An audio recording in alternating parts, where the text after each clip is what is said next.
Hi,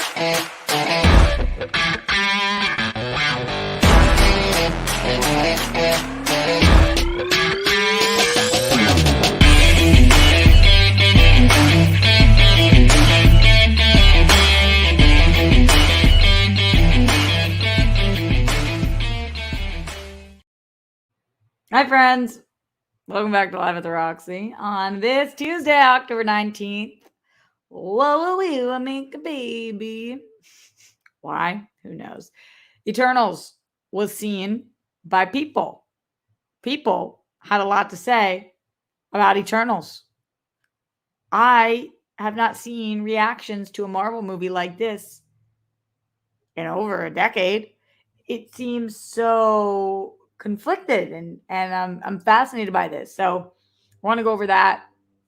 I will say this right now because apparently people need it to be said. If you saw Eternals or you saw a spoiler for Eternals and you give said spoiler in the chat, not only will you be banned forever from Live at the Roxy, but also you will have 7 years of bad sex. I don't make the rules. I just know that that's the truth. You can't be here and be all spoiler, toiler, joiler, and then think that you get to have good sex. Because we know the facts. And the facts are spoiling cunts have bad sex. If not, no sex. I don't know what's worse, bad sex or no sex, but neither's good. I can tell you firsthand. So those are the rules we're playing with today. If you want to play along, then you're invited to stay. Streamlabs.com/RoxyStryer. I also learned some things from the internet. I always know it's going to be a bizarre show when I start taking screenshots of shit on my phone. Like, what the fuck was that thing that just happened? Some things taking place on the internet. Learned about Apple Pay. I'm going to talk a little bit about that. For those of you guys who are behind the times like me, I hope you guys enjoyed the last two shows we did. Not only did we do a Saturday show, which we never do anymore, about DC fandom with the DC Movie News crew. I think that you guys dug that one, so thank you for tuning in for that. But we also then had a special guest yesterday. I went to Grammys and I did the show with Grammy. So kind of you guys are getting a lot of good things coming your way. No, sometimes in the middle of the sentence you have a stroke and you just can't even continue with it. That just happened. It's fine. Just move forward. All right, let's go into the Streamlabs. Let's see what you guys are talking about. Let's drink more caffeine so that I don't end up not caffeinated. That would suck. And let's give shout outs to you guys. But first, Streamlabs. It's kind of like when people think that they're being clever and say, but first, coffee. Okay. If you say so. In the Streamlabs, streamlabs.com/RoxyStryer. Coming in from, no. No. It's just yesterday, Apollo talking to Grammy. That's the most recent one. Cleanse the palate, y'all. Cleanse the palate. Make it go. In the meantime, let's talk a little bit about Eternals. So Eternals premiered or had its big celeb premiere. I gotta get on somebody's good list because it seems like every one of my friends went to this premiere but me. Marvel out here inviting anybody that I know. Not me, but a lot of other people.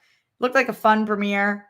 It's exciting now that we are in a not post-pandemic life, but if you're vaccinated, pandemic life, you can go live your life more life. And to see my friends having fun at a premiere, it was just cool to see. And then afterwards, I started seeing all their tweets. And I was like, this is bizarro. I will say I'm one of the few that didn't seem to get anything spoiled for me yet. So I know that this Variety reporter, I don't know what the fuck he was thinking, tweeted out some big mid-credit scene spoiler. Why he did that is beyond me.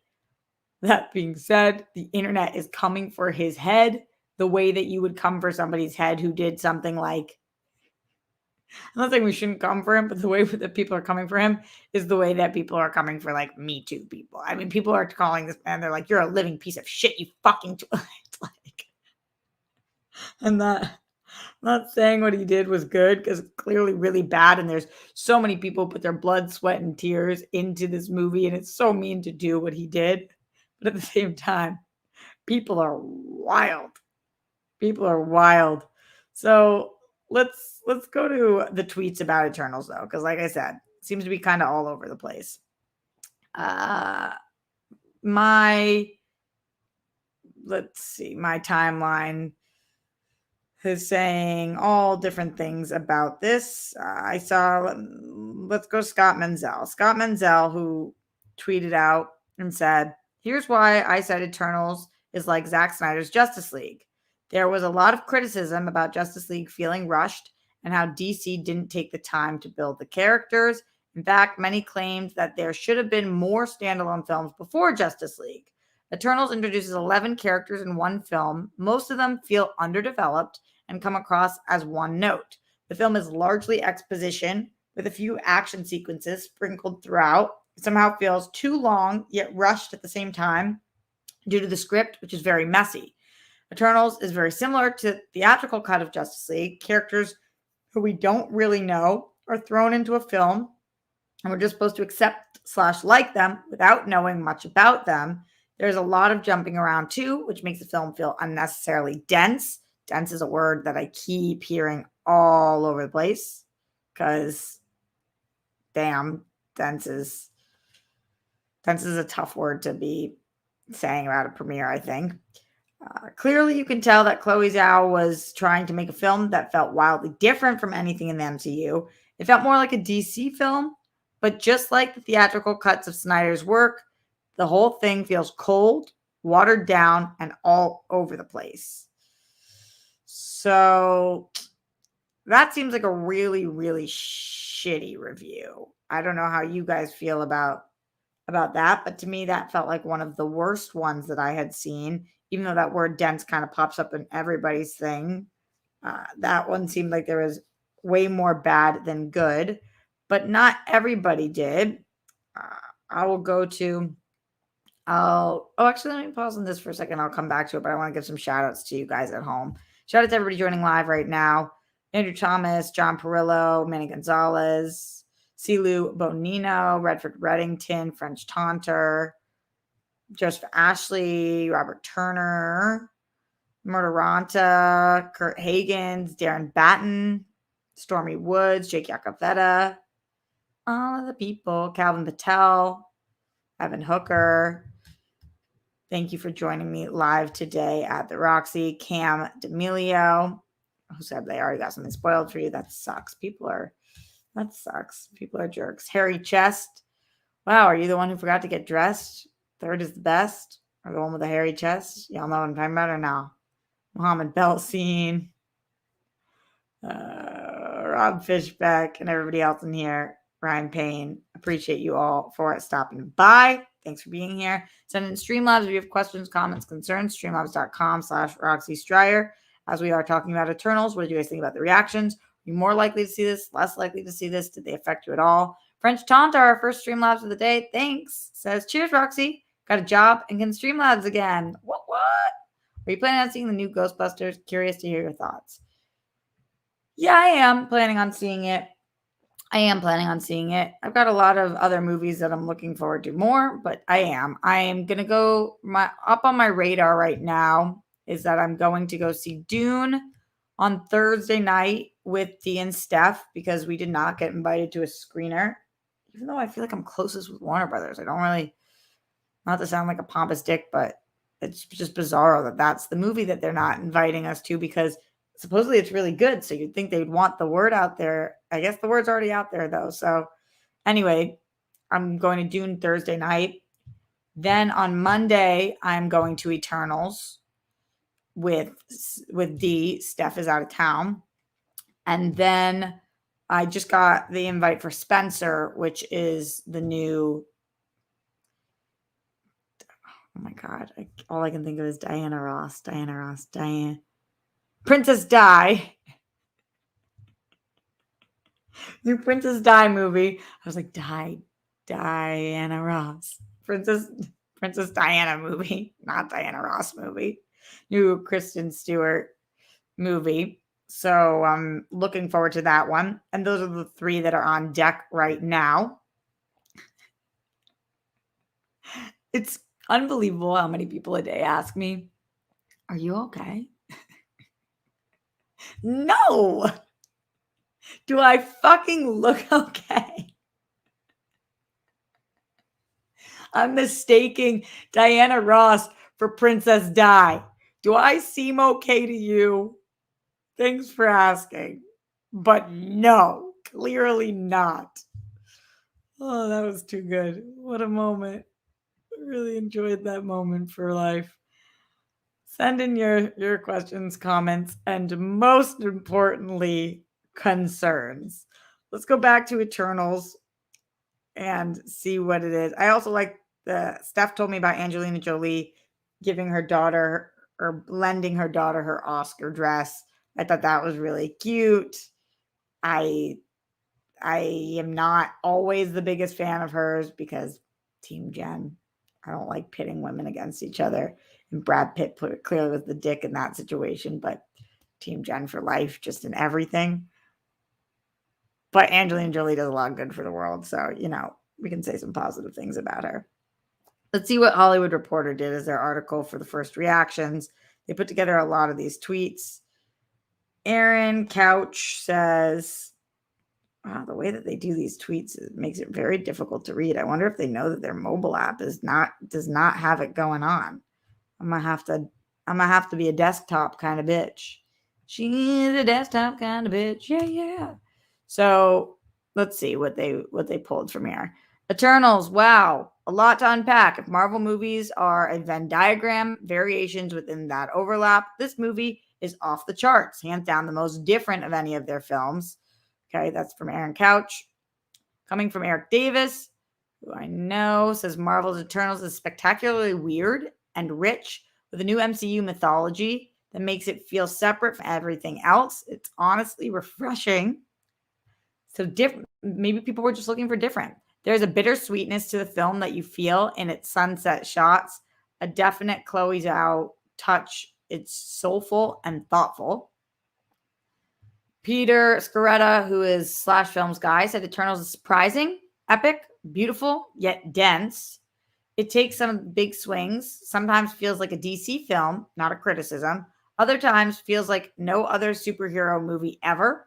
I wish I had a glowing, quick reaction to offer you, but I'm left with more complex thoughts.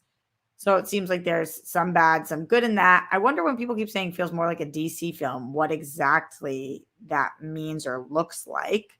Let's go into the Streamlabs before we read some more reactions to this. Send in your questions, comments, concerns. Streamlabs.com/Roxy Stryer. Leonard Kim says, hey, Dimpletits. Roxy, how are you doing? I'm loving the initial reaction to Eternals. Sounds like a very different movie from the typical MCU movie and should offer critics of the MCU formula something different. The hair looks gorgeous. Thanks, Leonard Kim. Yeah, I definitely think that from what people are describing, this is not the classic MCU movie. And a lot of people have been saying that they don't want the classic MCU movie, which is why a lot of the MCU shows did very well on Disney Plus because they were different than the movies. So maybe this works for people. Maybe this is the thing that they've been looking for. Scott Mendelson says Eternals flirts with being just a superhero movie, but barely gets by on scale. A few affable actors and some eventual intrigue. At its best, it almost plays like Marvel playing in the DCEU sandbox, but coasting on comparatively generic superhero archetypes. That doesn't sound great. Then Tessa Smith says this. Holy crap, Eternals is a freaking masterpiece. Packed with adrenaline right from the start, but also filled with lots of heart and humor. So many MCU firsts. Your mind will be blown. Nods to comics, but a totally unique story. Those end credits are game changers. Okay.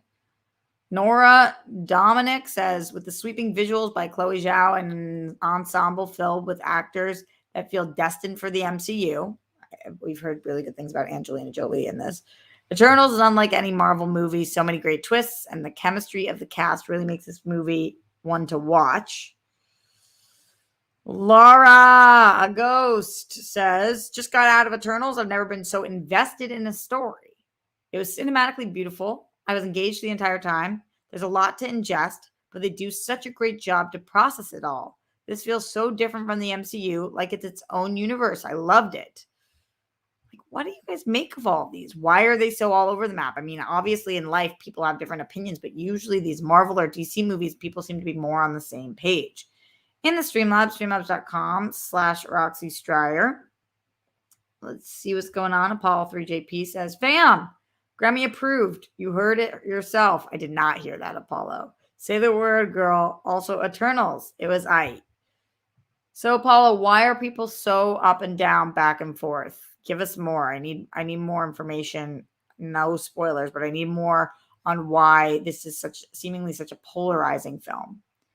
You guys send in questions, comments, concerns, streamlabs.com/Roxy Stryer. I want to hear from you. Frosty from Collider, Stephen Weintraub said, my favorite part of Marvel movies is how they consistently manage to find new ways to tell their stories.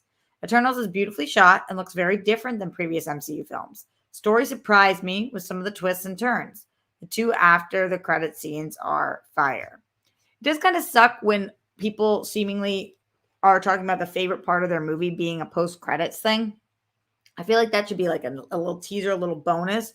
We've gotten to the point in a lot of these movies where the post-credit thing, like in Venom, honestly, is the thing that most people are talking about afterwards. And it's kind of strange that you could go through a whole movie, but the thing that teases you for the next movie is the thing that you remember or want to talk about. I don't know how I feel about that. Get in your questions, comments, concerns, thoughts. I want to hear from you.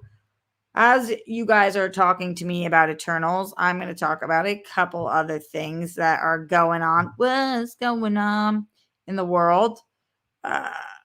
Okay, I saw fandom tweeted out a mind-boggling 142 million households have watched Squid Game. That is wild. When you think about it, you think about growing up and hearing even the big numbers, like 40 million people tuned in for a finale of something. I could never conceptualize what that looked like. 40 million people watched this thing. 50 million people watched Super Bowl, Friends, whatever it is, some big ass episode of something. But now, with the way that things are global and digital, 142 million households have watched Squid Game in the first 4 weeks it's on Netflix. Now, I don't know exactly how they track that, but that is a really wild stat. Somebody responded to that tweet.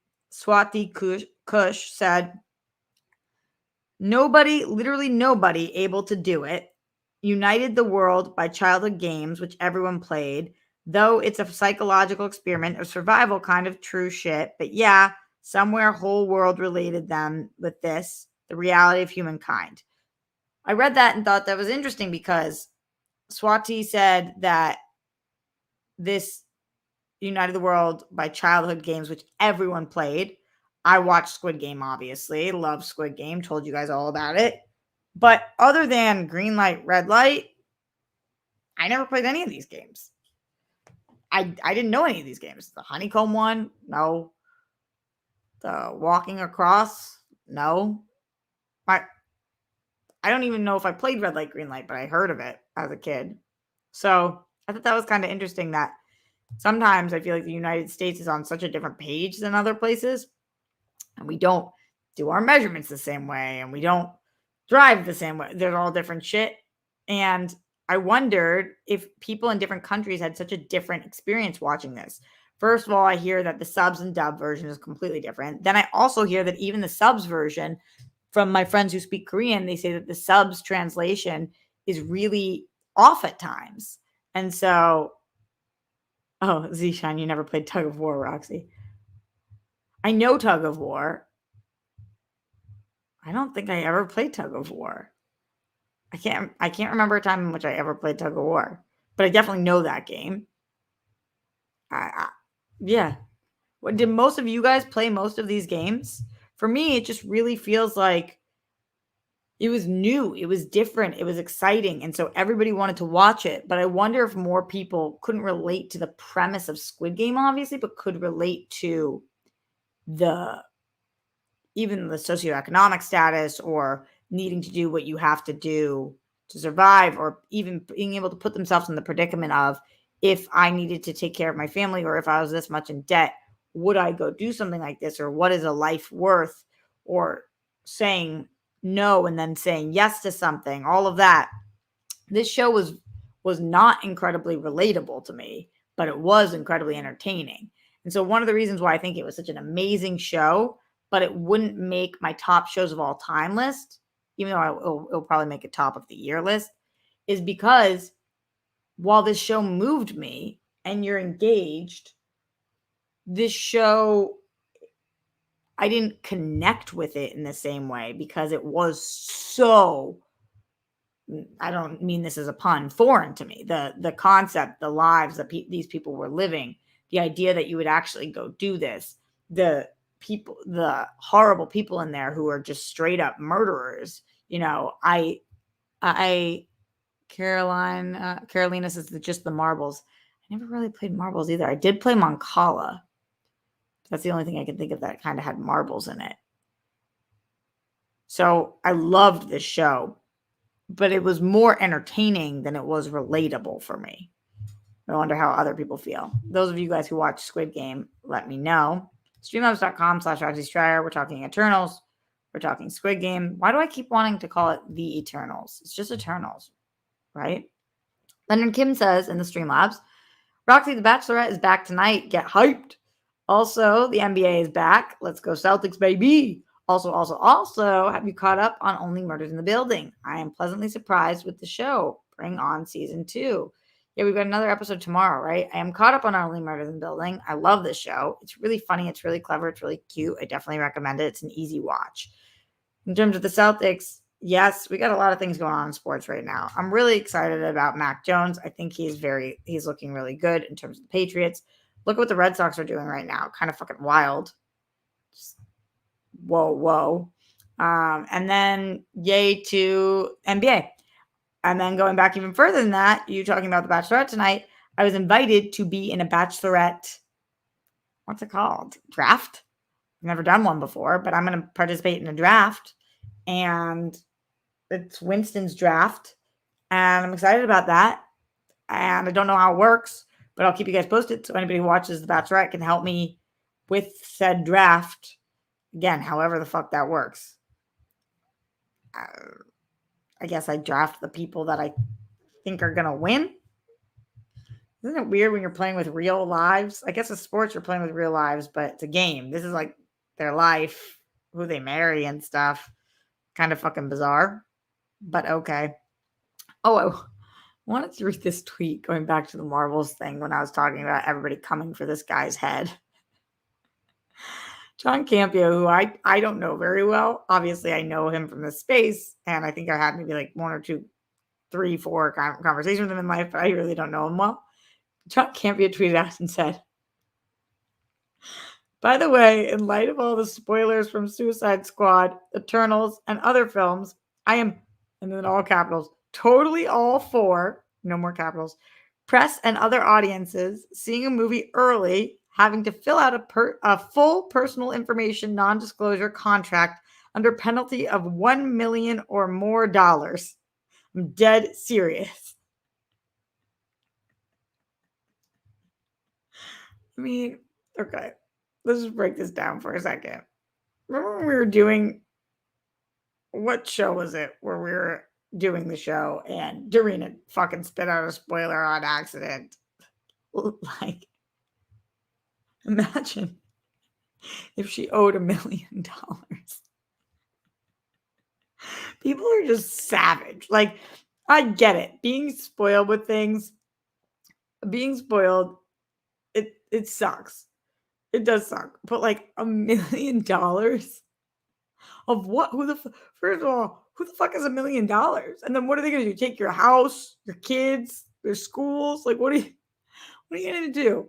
There should be something you have to sign You should not be able to say it out loud. You should probably not be invited back to other screenings if it's a full-blown spoiler for something that hasn't come out yet and a big one. But like, it happens. And it happens. And to say they should be charged $1 million or more dollars. I would never go see another movie again early. Never. Because I would just be so fucking afraid. I'd be so scared. If I was charged, if every time I went to a movie, if I said something that was deemed a spoiler, which again, when we're doing these reviews, I've never slipped up and spoiled anything, but I have said things like, this is not a spoiler, but I think one of the characters will really surprise you. Like, how would you deem what is, I know what is a big spoiler, but like the little spoils, that would be fucking crazy. $1 million. Just, that's wild. That's a fucking wild thought. A lot of people seem to agree. A lot of people clearly don't. Andrew Thomas says, hey, the most beautiful and sexy Roxy, I recommend that you watch The Muppets on a Mansion on Disney Plus with Dorina. It was really good. Muppets special. I like the Muppets. So, very possible. It's very possible. Streamlabs in your questions, comments, concerns. Streamlabs.com/Roxy Stryer. Get them in loud, get them in proud. Get them in general, because like I have said recently, they just don't hit the same way they used to, guys. I also saw this fucking bizarro tweet. There's been a lot of stuff going on in the Jewish community recently. But there was apparently this website did a top 100 top 100 people positively influencing Jewish life. And I guess Meghan McCain, Mitch McConnell were on there. I didn't look too much into this, but it just started making me fucking laugh that like the people positively influencing Jewish life, number one, are non-Jews. Number two, what? I've told you guys the only times that I ever agree with Meghan McCain is when she is standing up for the Jewish people not getting beat up in the streets. It's like literally the only thing she's ever said that I agree with her on. But I was looking at that and I was like, yikes. There was something else that happened in the Jewish community that I actually wanted to talk about recently, though. This was really fucking upsetting. There was, I want to get the actual facts on it so that I do not butcher this. There was a recording that revealed a teacher in Texas that said, was teaching about the Holocaust in school, and said, and they were told, make sure that if you have a book on the Holocaust, that you have one that has the opposing, that has other perspectives. So that Texas teacher said that if there are going to be books on the Holocaust taught in their classroom, that they need to have opposing views to the Holocaust as well. And I just read that and like my heart sunk, because in the same way that when we were talking about earlier this year, different curriculums taking out horrible events that have taken place, what's the opposing side to the Holocaust? There isn't one. And so this is what I've been speaking about, where it's just like, how are we all supposed to get on the same page on anything in life ever when this is the case? An Instagram account that I follow, Hen Mazig, Instagram this out and said, at a training session last week, a school administrator in Texas told teachers, so this is an administrator, told teachers that if they have books about the Holocaust in their classroom libraries, they should also include books that have opposing views to the Holocaust. The guidelines were issued in an attempt to align with a controversial law in Texas that seeks to restrict discussion of race and history in schools. After teachers expressed frustration and confusion over the new guidelines, Gina Petty, executive director of curriculum and instruction for the district, invoked the Holocaust as an example of a historic event that would require a teacher to keep on hand other books with opposing views. Quote, just try to remember the concepts of Texas House Bill 3979, Petty says, referring to the new law known as HB 3979, quote, and make sure that if you have a book on the Holocaust, that you have one that has other perspectives, end quote. One teacher asked, how do you oppose the Holocaust? And Petty said, believe me, that's come up.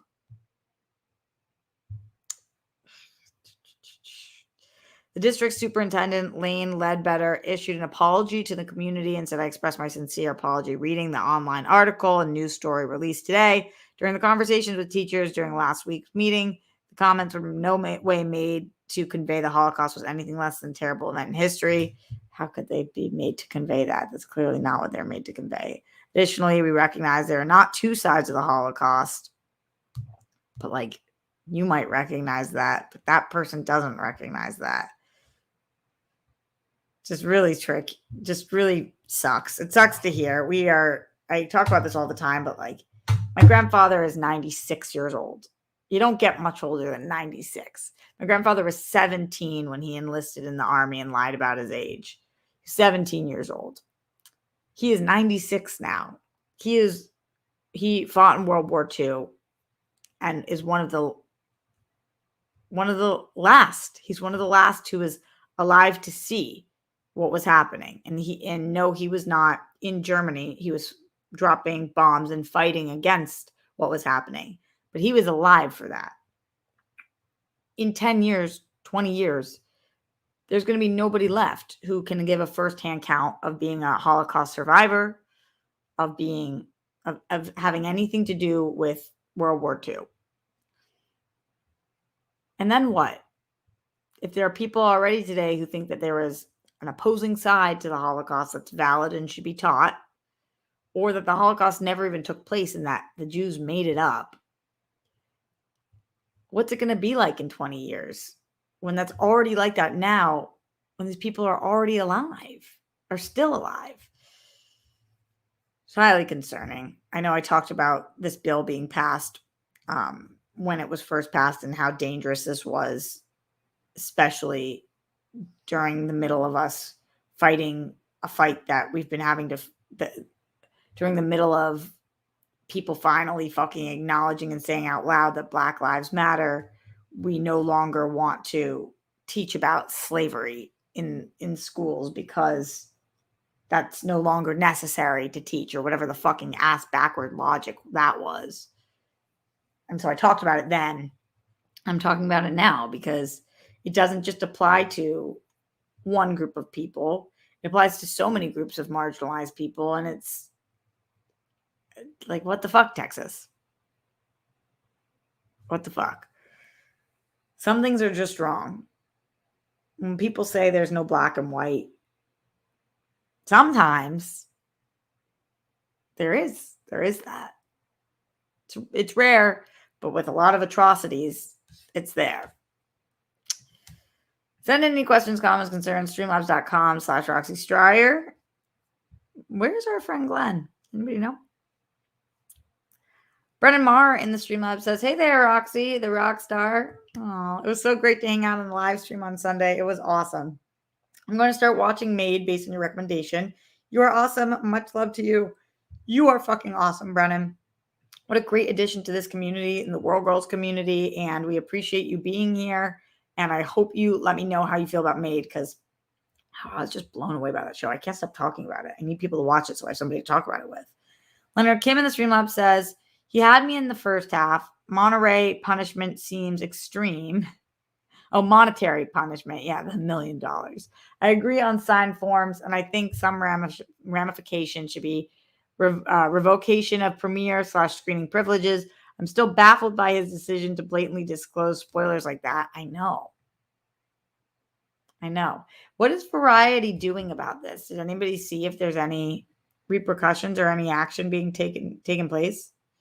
Ooh, Bobby Jackson said, I just saw that Made has 68 million views by Netflix metrics. I think that means that people watch the first 3 minutes of the premiere. But if you watch the first 3 minutes of the premiere, then hopefully you watch the rest of it. Zishan says, you ever think about Collider Live days every now and then, Rox? I miss the fuck out of the show. Yeah. I know Christian didn't like the show and talks about that all the time, how he doesn't miss it. I miss it all the time. I loved Collider Live. I loved that show. I think we did such a great job. I love hearing people's stories. I love talking to my friends. I love interviewing celebrities and getting their stories out there. There was obviously not great shit going on too, but in general, I love Collider Live. I love the show that Dee and I were going to create with Riley and Roca, and there's a lot of good things that we were going to do. But when life hands you lemons, I think that I don't know about making lemonade because I prefer lemons to lemonade, but you got to make, as I said on today's show on SEN, you're going to make guacamole. I don't think I ever would have done the World Girls, at least not the way that I'm doing it, if I had stayed there and done Collider Live 2.0. So it's, as much as I do miss that show, World Girls is my favorite thing I've ever done. And so even though it felt at the time like, fuck, how the fuck am I going to keep a roof over my head? How am I going to pay my bills? How am I going to be in the public eye? How am I going to grow? My whole dreams are being fucking crushed in a day. And it's January 2nd of a new year. What the fuck am I going to do? But then, oh yeah, Manny and Perry. Perry was a huge part of Collider Live 2.0. Absolutely. Sorry that I didn't just say her name. Massive. It was the main people were me, Perry, and Dorina, the main on-camera people. Yes. And then we wanted to bring in Roca and other people to do different parts. But yes, it was me, Perry, and Dee. I've never gotten to work with Perry that closely, so that would have been kind of fun. But I point being that in the moment, I thought, fuck, this is the worst thing that's happened to me in a long time. And then afterwards, I created the World Girls. And I don't know how you guys feel, but that's so different, like to be able to say that I created the World Girls and try different things with two of my closest friends on the planet. And just, it's been, honestly, we just want to keep getting bigger and better and keep growing, but it's been such a dream come true. We had a meeting today with the owner of the venue, Harvell's, who were doing the live show in December. And I really just want to fucking blow this thing out. We can't wait to launch tickets. We were talking, solidifying how many, because of all the COVID protocols and whatnot. We need to make sure that we had ticket information about how many people we could have and what the rules are going to be in December and stuff. So it was a little bit delayed, but we had that meeting today and it went really well. So we're having another meeting tonight, solidifying a lot of different stuff, and we'll be putting those tickets on sale ASAP so that you guys can come. Streamlabs.com/RoxyStryer. We are getting out of here relatively soon, so make sure you get in any questions, comments, concerns. We've made a whopping $14. Hey, at least I made minimum wage on the show today. I guess that's what happens sometimes. It is so wild. It's like this. It's a roller coaster of a show in all different ways, even topic wise. But those are the main things I wanted to speak about today. Eternals, Jewish things. I was going to call it Jewish shit, but it's really not shit. It's important Jewish things that matter in life. And then, yeah, some stuff in between. I saw that Kanye changed his name to Ye today. I don't really have many thoughts on that. Just something interesting that the internet taught me. Told you guys the internet taught me how to do Apple Pay. That shit's cool. I forgot my wallet when I went grocery shopping yesterday, and I went to go pay, and I was like, oh my, or I had my wallet, but I didn't have my credit card in it because I had taken it out, and I was like, oh my fucking God, what am I going to do? And then I remembered that Steph always pays for things on her phone. I was like, how does she do that? So I just typed in Apple Pay, and I just set it up right there, and it worked. And I was like, holy shit. That was so fucking good. I love Apple Pay. It's really exciting. It needs my face and all that stuff, and it works, and it was just good. It was cool. I was happy to have Apple Pay. Thanks, Apple Pay. They're not paying me to say this. It was a good moment that I didn't have to put back all my groceries. It was like $120 worth of groceries. I was getting groceries for a week and a half. I'd gathered it all up. I was like, oh, this would fucking suck. So, anyway, just want to let you guys know that. All right, let's get the fuck out of here. A lot of fucks. Fuck. Much love to all of you guys. Let's see. No Streamlabs rolling through from Apollo, who says, girl, everything happens for a reason. I firmly believe that. You might not understand at first, but once you zoom out, it starts to make sense. Now grab a drink with your boy and choose life. Please laugh my ass off. You're talking about the World Girls thing happening for a reason? Or what are you referring to? Ben Rayner in the Streamlabs, streamlabs.com/Roxy Strike says, hi, Roxy. Hope all is well. I missed some of that DC show on Saturday. Sorry about that. No worries. You can go back and watch it if you want, but it was a lot of fun.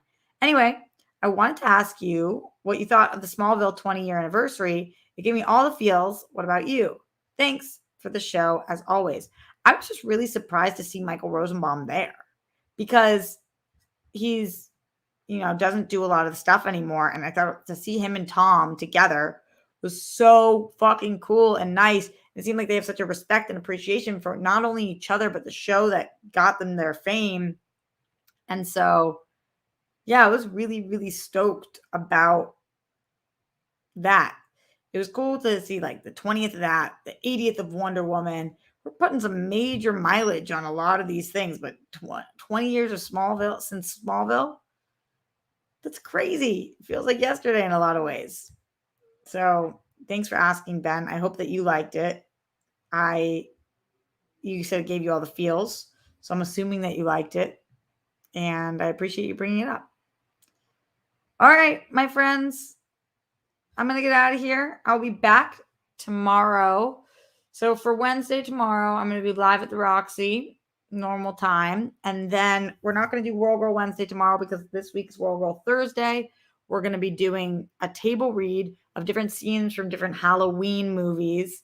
I might try to pitch some Halloween TV shows, but it will be really, really fun. So I'm stoked on that. And then that Thursday, I'll also do a live at the Roxy. Friday, I do Only Stupid Answers with DJ Woldridge, and then I do my show. And then Sunday, I'll do my show, and then we will do a World Girl Sunday as well. So a lot of things to look forward to this week. I love you guys a lot. Stay safe, stay sane. Put down the toilet seat and the lid. We want the flumes. Don't trend with the Holocaust. Shouldn't be that hard. Brent Miles, Jonathan, arrest the cops that killed Breonna Taylor. All three of them for killing Breonna Taylor. Make your bed. Hopefully you already have. Grammy says, what if you don't want to make it? Well, too bad, I said to. And check your internet. You can do so by blowing on it. Shout out to all of you guys. Andrew Thomas, Zishan Ajib, Manny Gonzalez, Robert Turner, Mohammed Belstein, Carolina Figuera, Andrew W., Ryan Payne, Joseph Ashley, John Porbillo, Bruce Banner, Redford Reddington, Jake Yakavetta, keep scrolling, Pink Sweets, Bobby Jackson, DK, Murder Ronta, and everyone else, Emmanuel Akinola. Just appreciate you guys being here. I'll see you tomorrow. Stay safe, stay sane. Later.